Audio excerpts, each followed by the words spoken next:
Israel और Hamas के बीच करीब 1.25 साल से जारी युद्ध के अब थमने के आसार नजर आने लगे। अमेरिका और अरब के मध्यस्थों ने सीज फायर कराने और गाजा पट्टी में बंधकों की रिहाई की दिशा में रातों रात अहम उपलब्धि हासिल की है। बता दें कि इससे पहले अमेरिका के नवनिर्वाचित राष्ट्रपति ट्रंप ने धमकी दी थी कि अगर 20 जनवरी को उनके शपथ से पहले बंधकों को रिहा नहीं किया गया तो सब कुछ बर्बाद हो जाएगा, साथ ही मिडिल ईस्ट में तबाही आ जाएगी। ऐसे में सोमवार देर रात तक यह जानकारी सामने आई कि हमास और इजराइल के बीच एक दूसरे के यहाँ कैद लोगों को छोड़ने के साथ ही पलायन किए लोगों की वापसी पर बातचीत सफल हुई है। 3 अधिकारियों ने संघर्ष विराम को लेकर वार्ता में उपलब्धि की बात स्वीकार की। उन्होंने कहा कि आने वाले दिन 15 महीने से अधिक समय से जारी युद्ध को समाप्त करने के लिहाज से अहम हो सकते हैं, जिसने पश्चिम एशिया को अस्थिर कर रखा है।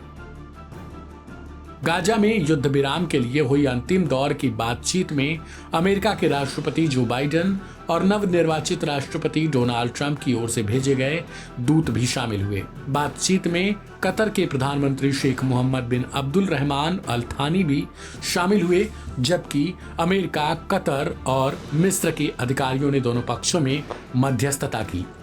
रिपोर्ट्स में इजरायली अधिकारी के हवाले से लिखा गया कि समझौते के तहत 33 बंधकों की रिहाई को लेकर चर्चा हुई। हमास प्रतिनिधिमंडल ने बयान जारी किया। इसमें कहा गया कि बातचीत अच्छी तरीके से आगे बढ़ रही है। ताजा हालात से अवगत एक अधिकारी की तरफ से बताया गया कि रातों रात सफलता मिली है और समझौते का प्रस्तावित मसौदा पेश कर दिया गया। कुछ रिपोर्ट्स की माने तो हमास समझौते के पहले दिन 3 बंधकों को रिहा करेगा। इसके बाद इजराइल आबादी वाले क्षेत्रों से सैनिकों को वापस बुलाना शुरू कर सकता है। करीब 7 दिन बाद हमास 4 और बंधकों की रिहाई करेगा और इजराइल दक्षिण में विस्थापित लोगों को उत्तर में लौटने देगा, लेकिन सिर्फ तटीय रास्तों से पैदल। उधर इजराइल ने 1000 फलस्तीनी कैदियों को रिहा करने पर भी अपनी सहमति जताई है, जिनमें से तकरीबन 190 ऐसे हैं जो 15 साल या उससे ज्यादा की सजा काट रहे हैं। बदले में हमास 34 बंधकों को रिहा करेगा।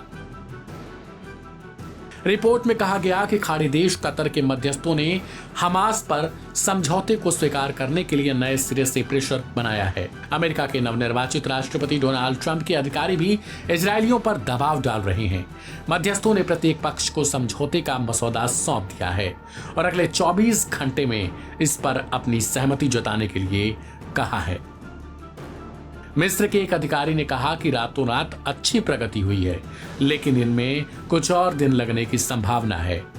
इस अधिकारी ने कहा कि दोनों पक्षों को लक्ष्य ट्रंप के 20 जनवरी को राष्ट्रपति पद की शपथ लेने से पहले समझौते पर पहुंचाना है, ताकि इससे कोई हानि ना हो। इस रिपोर्ट को लेकर आप अपनी प्रतिक्रिया कमेंट बॉक्स में लिखें। ढेर सारी खबरों को देखने के लिए सब्सक्राइब करें लाइव हिंदुस्तान।